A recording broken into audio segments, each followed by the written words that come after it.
CG board class 10th और 12th student के लिए हमने इस क्रैश कोर्स को ऐसे डिजाइन किया हुआ है कि हर एक चैप्टर से हम 10 मिनट के 5 वीडियो लेक्चर्स बनाएंगे। इनमें हम उन इंपॉर्टेंट टॉपिक्स को कवर करेंगे जिनसे प्रीवियस ईयर के क्वेश्चन पूछे गए हैं, जिनसे फ़ायदा ये होगा कि 40 से 50 मिनट में आपके एक चैप्टर प्रिपेयर हो जाएंगे और आप इजीली 90+ स्कोर कर सकते हैं। 5 दिसंबर से कंटिन्यूड इस कोर्स में मैं सीजीबीएसई सपोर्ट की तरफ से आप सभी का वेलकम करता हूँ। क्रैश कोर्स के इस लेक्चर में हम पढ़ने वाले हैं इन टॉपिक्स को, जो कि बहुत ही इंपॉर्टेंट हैं। अगर इससे पहले के वीडियो लेक्चर्स के लिंक चाहते हो देखना उनको, तो डिस्क्रिप्शन में लिंक दिया गया है। प्लेलिस्ट बनाई गई है हर एक सब्जेक्ट का, तुम्हारी क्लास का, प्रॉपर हिंदी इंग्लिश मीडियम दोनों वालों के लिए। अच्छा, एक और सजेशन कि टेलीग्राम चैनल को ज्वाइन कर लो, उसका भी लिंक डिस्क्रिप्शन में है। टेलीग्राम पे पीडीएफ्स भी, टेस्ट सीरीज, सारी चीज़ें अवेलेबल कराई जाएंगी और बार बार यूट्यूब इन वीडियोज़ के अपडेट्स तुम्हारे पास नहीं पहुंचाता है। तो ये यूट्यूब का एल्गोरिदम है, तो इसलिए तुमको वहाँ पे सारी चीज़ें ज्वाइन कर लोगे तो इजीली तुम्हारे पास मैसेज के फॉर्म में चली जाएंगी। टेलीग्राम में एक एप्लीकेशन होता है। अच्छा, अब यहाँ पे देखते हैं हम, जो क्वेश्चन आता है पीएच वैल्यू, बार बार ये पूछा जाता है what is pH, pH value किसको बोलते हैं, पीएच स्केल किसको बोलते हैं। तो देखो, एसिटिक और बेसिक नेचर मेजर करने का हमारे पास एक तरीका है जिसको हम बोलते हैं पीएच वैल्यू। कैसे इसको बनाया हमने, तो हमने बहुत सारे सॉल्यूशन के मिक्सचर को ऐसा बना के उसको एक पेपर पे लगा दिया। पेपर पे लगा सकते हो एक कटिंग करके, या फिर डायरेक्ट सॉल्यूशन बना दो। अच्छा, इसकी खासियत क्या थी, एक स्केल हमने ऐसे डिजाइन किया कि यहाँ पे हम टच करते थे वाटर को। वाटर में क्या क्या प्रेजेंट होता है, इस बात पे तुमको गौर करना होगा। हाइड्रोजन और हाइड्रोक्साइड दोनों मिलने के बाद क्या बनते थे, H2O। मतलब हाइड्रोजन के आयन भी प्रेजेंट है और हाइड्रोक्साइड के भी। जितने हाइड्रोजन है उतने ही हाइड्रोक्साइड है। मतलब जितना एसिटिक है उतना ही क्या है, ये बेसिक। मतलब टोटल मिला के ये क्या है, न्यूट्रल। अच्छा, हमने वाटर को देखा, वाटर की एक वैल्यू सेट कर दी 7, एक नंबर सेट कर दिया। नंबर क्यों सेट किया, यहाँ पे कोई क्लैरिफिकेशन नहीं है, हायर क्लास में जानना होगा, लेकिन वाटर का नंबर 7। अब ध्यान दो, हमने एक ऐसा स्केल बनाया कि इसके इधर मूव करेंगे तो इसको हम बोलेंगे एसिटिक, और 7 से इधर मूव करेंगे तो इसको बोलेंगे बेसिक। किस बेस पे बोलेंगे, तो वाटर को अगर यहाँ पे टच कराया जाता था, ये जो पेपर होता था जिस पे बहुत सारे सॉल्यूशन के मिक्सचर होते थे, जिन पे सॉल्ट, इसको डालोगे क्या बोलते हैं, अरे देखो फिर मैं भूल गया, यहाँ पे एसिड को डालोगे यहाँ पे, तो देखो मैं भूल जाता हूँ यार, पता नहीं क्यों। एसिड को डालोगे यहाँ पे तो देखो कैसा कलर देगा, इधर की तरफ रेड कलर देगा। बेस को डालोगे तो ब्लू कलर देगा। ठीक है, तो कलर के बेस पे हमने इस स्केल को बनाया था। इधर डालते थे, जैसे ही इधर टच कोई भी इसको डालते थे तो बेसिक कलर दे देता था, इधर एसिटिक कलर रेड देता था। तो एसिटिक कलर इधर रेड का कलर बढ़ते जाता था, इधर हम देखते थे तो बेसिक कलर बढ़ता जाता था, मतलब ब्लू कलर बढ़ता जाता था। तो एक ऐसा स्केल हमने बनाया था कि अगर ये कलर आ जाए तो इसको एसिटिक बोलेंगे, इसको बेसिक, और हर कलर के लिए एक डिजिट रिजर्व कर दी थी। जैसे कि अगर डार्क ब्लू आ गया तो उसके लिए सबसे ज़्यादा जो बड़ा डिजिट होता था 14 रिजर्व किया था। अगर डार्क रेड आ गया तो उसके लिए 0 वैल्यू रिजर्व की थी। मतलब अगर रेडनेस कम होती जाती है तो हम वाटर की तरफ बढ़ते जाते हैं, अगर ब्लूनेस बढ़ती जाती है तो हम बेसिक नेचर की तरफ बढ़ते जाते हैं। इस स्केल को ऐसे डिजाइन किया गया था। समझ में आ रही बात। मतलब यहाँ पे एक एग्जाम्पल लेते हैं कि अगर 7 से हमारी कोई वैल्यू कम आती है, 0 से 7 के बीच में, तो ये जो यहाँ पे प्रेजेंट होगा, एक वैल्यू दे दी गई 2, इसके बारे में बताओ कि एसिड है कि बेस, तो डायरेक्ट हम क्या बोलेंगे, एसिड। क्यों, क्योंकि ये 7 से कम है। एक वैल्यू दे दी गई 12, ये क्या है, हम बोल देंगे बेस, क्योंकि 7 से ज़्यादा है। यहाँ तक तो सारी बातें समझ आ गई। तो ध्यान दो, ये जो सॉल्यूशन होता था, जो इस पेपर पे लगाया गया होता था, या फिर किसी सॉल्यूशन में इसको डालते थे, वो उसका कलर चेंज होता था। ये कैसे इन चीज़ों को मेजर करता था, कलर को, तो हाइड्रोजन आयन जो प्रेजेंट होते थे एसिड में, उसके बेस पे, या हाइड्रोक्साइड आयन जो प्रेजेंट होते थे उसके बेस पे।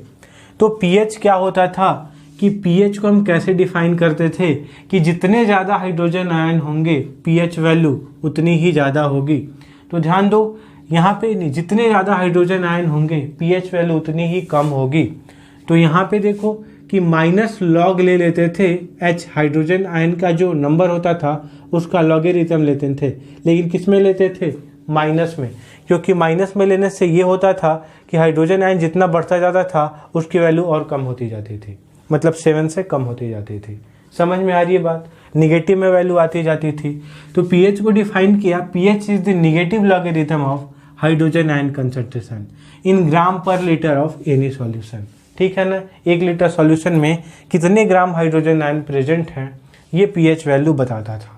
ठीक है, पीएच स्केल भी समझ में आ गया। एक ऐसा स्केल डिजाइन किया गया जिससे 0 से 14 तक की वैल्यू दी गई। 7 जिस पे वाटर के लिए ये रिजर्व किया गया, वाटर बिल्कुल न्यूट्रल होता है। 7 से कम जाने पे एसिटिक नेचर, 7 से ज़्यादा होने पे बेसिक नेचर। यहाँ तक सारी चीज़ें ठीक है, लेकिन इसके बाद एक चीज़ मैं तुमको देता हूँ, नंबर 1 देता हूँ। एक हमने नंबर दिया 2 और एक नंबर दिया 5, एक नंबर दिया 8 और एक नंबर दिया 12। ठीक है, इसमें पूछा गया एसिड कौन बेस कौन, एसिड कौन बेस कौन, बता सकते हो? मैं तो बता दूंगा, ये है एसिड क्योंकि 7 से कम है। इसको भी मैं बता दूंगा, ये है एसिड क्योंकि 7 से कम है। ये क्या है? बेस, 7 से ज़्यादा है। ये क्या है? बेस क्योंकि 7 से ज़्यादा है। अब डिफरेंस क्या है? तो देखो कि हम क्या बोलेंगे कि जितने ज़्यादा 0 के पास होगी वैल्यू उसकी एसिड का स्ट्रेंथ उतना ज़्यादा होगा। समझ में आ रही बात? मतलब ये जो एसिड होगा ये एसिड की स्ट्रेंथ ज़्यादा होगी और इस एसिड की स्ट्रेंथ जो होगी वो कम होगी।